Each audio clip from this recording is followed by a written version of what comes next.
नमस्कार साथियों, news power में आप सबका स्वागत है। मेरा गांव मेरा शहर की पड़ताल में हम आपको एक नई यात्रा पर ले जा रहे हैं। सदर जो है विधानसभा से शुरू हुई यात्रा गोपालपुर होते हुए गोपालपुर के अलग अलग ग्राम सभाओं से होते हुए ग्राम सभाओं का क्या दृश्य होगा, उस दौरान एक युवा नेता से बातचीत करेंगे कि उनके मन में क्या चल रहा है। आइए। ग्रेजुएशन के बाद 20,000 रुपया से 30,000 रुपया प्रोत्साहन राशि और क्या नाम है साइकिल लैपटॉप, ये तो लड़कियों के लिए समाजवादी पार्टी ने अनिवार्य कर दिया था, लेकिन आने वाली गवर्नमेंट ने उसको ख़त्म कर दिया। तो ये तो हमारी पार्टी की ऑलरेडी सोच है, कहना नहीं है, सोच है। पार्टी का बाइलाज में शुरू से ही नारा है, जो चीज़ें हमने बताया कि मुफ्त पढ़ाई, मुफ्त सिंचाई, मुफ्त दवाई, ये ऑलरेडी जो है हमारा नारा है। ये समाजवाद का मतलब मेन स्ट्रीम नारा है। स्टेज है कि अगर हम शिक्षित होंगे और हमें रोजगार मिलेगा तो हम सारी चीज़ें खुद कर लेंगे, हमें किसी से मांगने की ज़रूरत नहीं होगी। हाँ, मुहताजी नहीं रहेगी, बेचारगी नहीं रहेगी, नहीं, कोई वही नहीं मांगने का। जिसके पास रोजगार है तो वो अपने सारे साधन खुद ही इकट्ठा करेगा, लेकिन पहले तो रोजगार की मुहैया कराया जाए उसको। समाजवादी पार्टी का शायद ये थॉट प्रोसेस है ना, थॉट प्रोसेस है, हम उसी पे काम करते हैं। जमीनी हमारा कार्यक्रम उसी पे है कि आदमी स्वावलंबी बने, अपने स्वावलंबी बने। स्वावलंबी तभी बन सकता है जब उसको शिक्षा मिल जाएगी, रोजगार मिल जाएगा। शिक्षा मिल जाएगी, फिर रोजगार मिल जाएगा। अब शिक्षित नहीं होगा तो रोजगार नहीं, हाँ, नहीं पाएगा। इसलिए सबसे पहला फोकस शिक्षा, इसके बाद रोजगार। हाँ।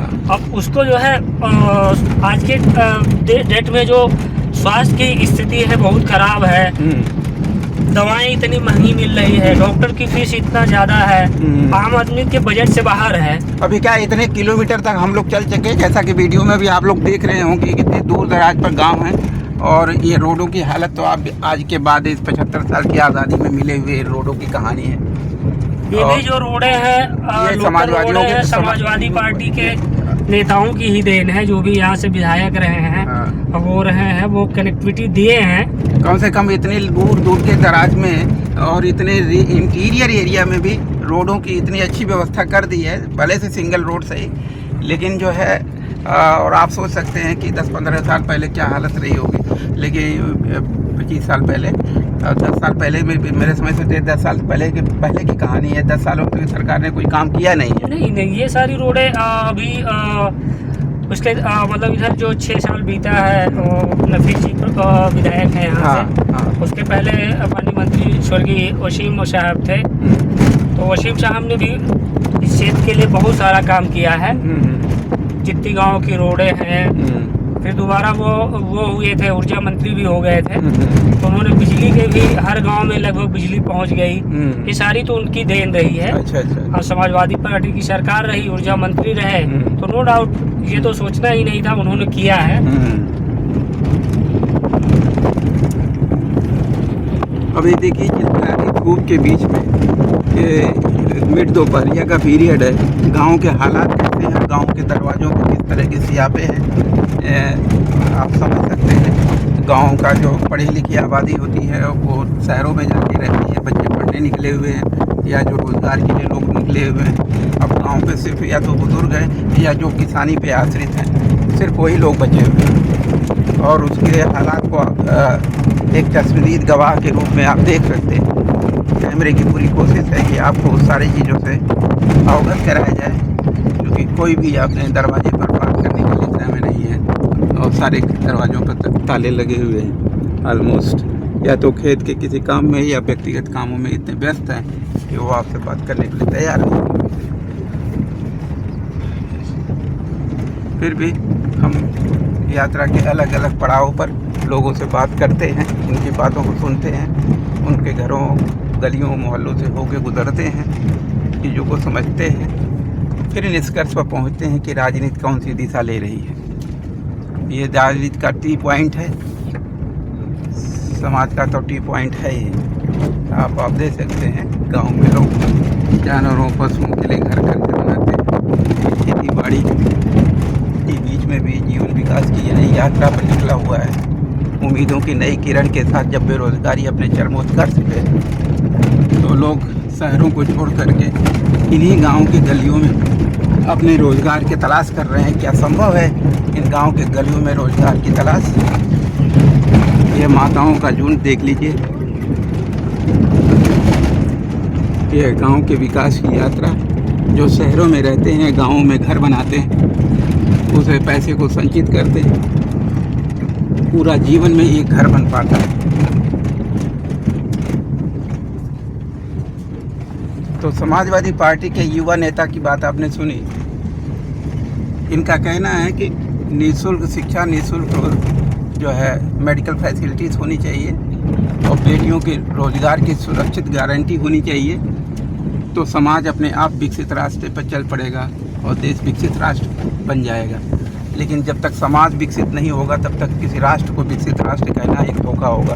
क्या ऐसा ही आप भी समझते हैं? हाँ, यही है ऑलरेडी पार्टी की सोच जो रही, समाजवादी पार्टी की सोच। इन्होंने क्लियर कर दिया था कि जो ग्रेजुएशन पास किया होगा उसको हम भत्ता देंगे। जो रोजगार नहीं दे पा रहे हैं तो भत्ता देंगे, तब तक देंगे जब तक उनको रोजगार नहीं दे देते हैं। ये है कमिटमेंट अपनी जनता को अपने बच्चे की तरह ट्रीट करने का। इन्होंने दिया, ये भी नहीं कहने की बात नहीं, इन्होंने दिया, दे के दिखाया भी। हाँ, कि हम दे रहे हैं। फिर भी आने वाली सरकारें उसे सीख नहीं पाई। हाँ, नहीं है, कुछ ऐसा नहीं है। अभी तो रोजगार के नाम पे जो रोजगार मांगोगे तो आप लाठी खाओगे। आपने देखा है। हाँ। फर्जी फॉर्म निकाल के भरवाया जाता है, उसको फिर लीक करा दिया जाता है ताकि रोजगार। तो ऐसा इसलिए होता है, आप ये कहना चाह रहे हैं कि ऐसा इसलिए हो रहा है कि ताकि इनको रोजगार देना भी ना पड़े और रोजगार ना पड़े, और क्या नाम है उनका, वो अच्छा खासा इनकम भी आ जाए और पैसा भी वसूल कर ले। मतलब जो उनके पॉकेट में पैसा है वो फार्म के नाम पे वसूल कर लो। फॉर्म के नाम पे वसूल कर लो और वो और गरीब हो जाए और उनके रोजगार न दो ताकि उनकी कमर टूट जाए। हाँ, अभी तो जो प्रेजेंट टाइम की सरकार का वो है, वो यही है कि क्या नाम है, जो अमीर है वो अमीर होता जा रहा है। हाँ। जो गरीब है वो गरीब होता जा रहा है।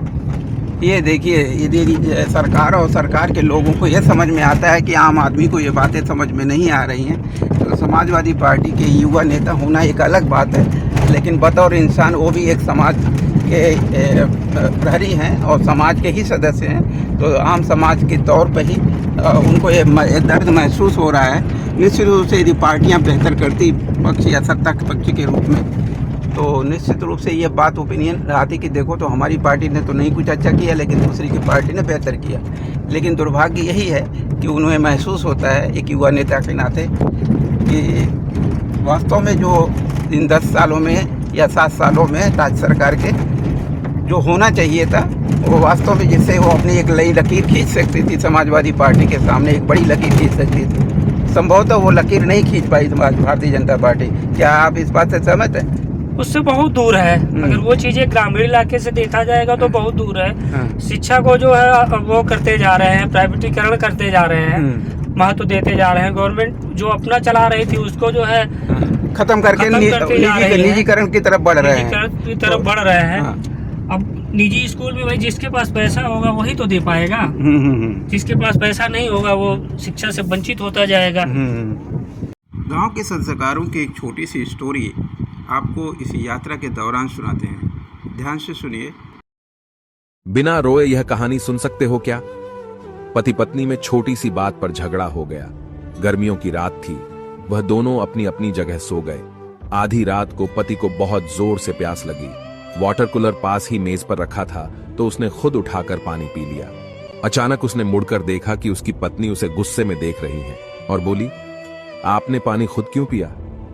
पति ने भी गुस्से और अकड़ से जवाब दिया, हाथ पांव सलामत है, खुद भी पी सकता हूं, किसी का मोहताज नहीं हूं। पत्नी ने पास आकर पति का गिरेबान पकड़ लिया और बोली, एक बात गौर से सुन लो, लड़ाई अपनी जगह है लेकिन मैं अपना हक और खुशी को छीनने नहीं दूंगी। पता है आपको पानी देते हुए मुझे खुशी होती है, भले ही बातचीत बंद क्यों ना हो, लेकिन आप पानी खुद नहीं पिएंगे। ऐसा कहते कहते पत्नी की आंखें नरम नाजुक सुर्ख थीं। पति ने उसे गले लगाया और झगड़ा खत्म कर लिया। और फिर 10 साल बाद जब रात को 2 बजे पति पानी पीने के लिए उठता है तो दीवार पर लगी उसकी खूबसूरत तस्वीर को देखकर आंखों से पानी बहने लगता है। भीगी हुई आंखों से तस्वीर को हाथ लगाता है। उसे अपनी पत्नी की एक बात याद आ जाती है। वो कहती थी, मोहब्बत मर नहीं सकती, मेरे भाइयों और बहनों, अपने करीब के लोगों की जिंदा रहते कदर कीजिए। यह जिंदगी कब खत्म हो जाए किसी को नहीं पता, इसलिए इस छोटी सी जिंदगी की अहमियत समझें। अपने खास लोगों को यह वीडियो जरूर शेयर करें।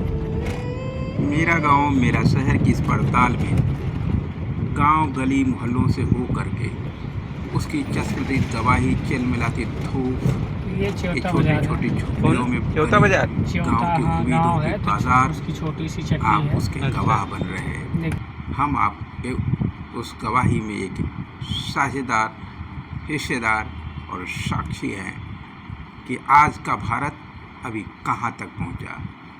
उम्मीदों की राह, बेरोजगारी से होकर रोजगार के ढूंढने की यात्रा। ये यात्रा कब और कहाँ फिनिश होगी, यह हम सबको सोचना चाहिए। क्या 75 साल की आज़ादी में ये विकास पर्याप्त है? ये विकास का जो आईना हमारी आंखों के सामने दिख रहा है, क्या हम उस पर गर्व महसूस कर सकते हैं? क्या 75 वर्षों की आज़ादी में हमारे बाद जो राष्ट्र बने, हमारे बाद जिन राष्ट्रों को आज़ादी मिली, क्या उनकी भी विकास की यात्रा हमारे जैसी ही है? दुनिया के तमाम राष्ट्र हमारे लिए एक विकास के आईने बन चुके, जो हम बहुत सालों बाद उनको स्वराज मिला था, लेकिन उनका स्वराज उपनिषदवाद से ग्रसित नहीं था। हमारा स्वराज उपनिषदवाद की तकनीकी कमजोरियों से ग्रसित था, और आज भी हमारे लोग मानसिक गुलामी जन्म लेते हैं। ऐसा क्यों? यह क्या विचारणी नहीं है हम सब के लिए? क्या सिर्फ ये नेताओं की जिम्मेदारी है? नहीं, बिल्कुल नहीं।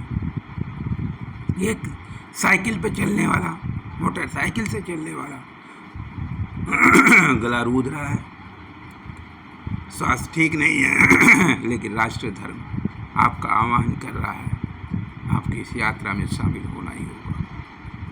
हम उसी यात्रा के हिस्से हैं। हमारे अपनी प्रोफेशनल जिम्मेदारियों के बावजूद, पेट और परिवार की जिम्मेदारियों के बावजूद, ये राष्ट्रीय धर्म की जिम्मेदारी है। भारत को बचाना है, उसकी भारतीयता, सनातनीयता और संवैधानिकता को सुरक्षित करना है, तो यात्रा करनी होगी। क्या आप इस यात्रा के हिस्से बनेंगे? क्या इन गांव और गलियों मोहल्लों में या रोजगार की कल्पना का साकार स्वरूप देखने की हिम्मत है आप में? यदि नहीं, तो आइए अपने गांव, गली, मोहल्ले और परिवार के न्याय मित्र बन करके खुद के साथ और अपने समाज के साथ न्याय की एक नई पहल करिए। हम सब अपने परिवार और अपने समाज के न्याय मित्र बने। भारतीय बहुसंख्यक संयुक्त परिवार BBS परिवार को अपनी ताकत दें।